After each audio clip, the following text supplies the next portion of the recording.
Hi students, in this video let us see the concept of hyperthreading. Before getting into the concept of hyperthreading, let us see what is thread. A thread is a path of execution within a process. A process can contain multiple threads. Then what is multithreading? Multithreading is nothing but a lightweight process which is used to achieve the parallelism by dividing a process into multiple threads. Example is the browser. The browser can use different threads to open multiple tabs. Another example is MS Word, which uses multiple threads, one thread for formatting the text, another thread to process the inputs, etc. Now let us see what is hyperthreading. Hyperthreading is a technology used by some Intel microprocessor that allows a single microprocessor to act like two separate processors to the operating system and also the application programming that uses the hyperthreading. This is a process where a CPU splits each of its physical cores into virtual cores, which are also known as threads. For example, most of the Intel CPU with 2 cores uses hyperthreading to provide 4 threads, and the Intel CPU with 4 cores uses hyperthreading to provide 8 threads. Let us see the difference between the hyperthreading and multithreading.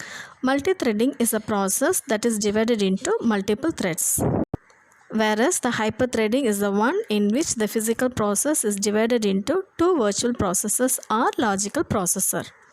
Multithreading is a mechanism that allows a thread to share the common resources and the memory spaces. Hyperthreading is a technology that allows a single processor to operate like a 2 separate processor. Let us see how the hyperthreading works. In general, the CPU has many different units, or we can say a group of transistors and capacitors that work together to perform a particular function. The execution unit of a CPU are those units that actually perform calculations on data and move the data to and from the memory. The hyperthreading technology allows each core to do 2 different things simultaneously. It makes each core can have 2 logical processors which can share most of the core resources such as memory cache and the functional units. By doing the hyperthreading, it increases the performance of the CPU by improving the processor efficiency and thereby allowing you to run a multiple demanding apps at the same time or use a heavily threaded apps without the PC lagging. On the whole, we can say hyperthreading is to increase the number of independent instructions in the pipeline by taking the advantage of superscalar architecture in which multiple instructions can operate on separate data in parallel. In this slide, let us see the difference between the processor with hyperthreading technology and the processor without hyperthreading technology. The hyperthreading technology makes a single physical process appear as multiple logical processor. The first figure shows a multiprocessor system with 2 physical processors that are not hyperthreaded technology. The second picture shows a multiprocessor system with 2 physical processors that are hyperthread, and it makes a 2 copies of architectural state on each physical processor that appears to have a 4 logical processor.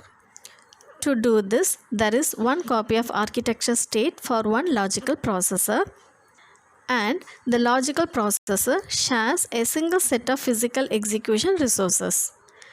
From a software point of view, this means that the operating system or user program can schedule their processes or threads to logical processor as they do in the conventional physical processor in a multiprocessor system.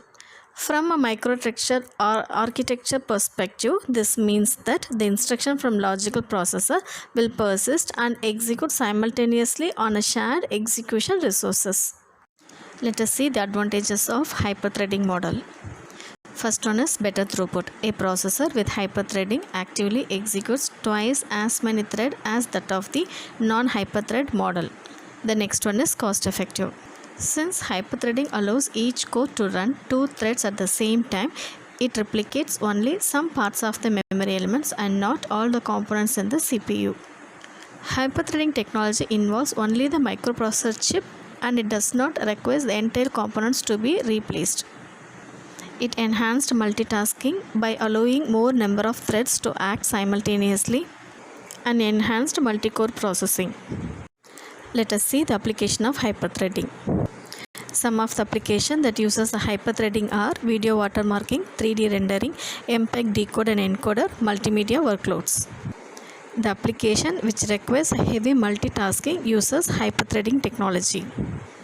It helps the CPU to push the light task to the background application to one processor, and the high resolution heavy application like games and video editing goes to the other processor.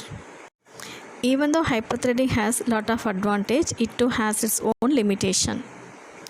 It helps in channelizing the instruction and it does not increase the physical cores of the processor. It only virtually doubles the number of cores on the CPU. That a dual core processor can act like a virtual code core. When two cores both need to use the same component of the processor, the one core has to end up in waiting, so it cannot replace a dual core processor at all. Thank you students. Hope you all understood the idea of hyperthreading technology.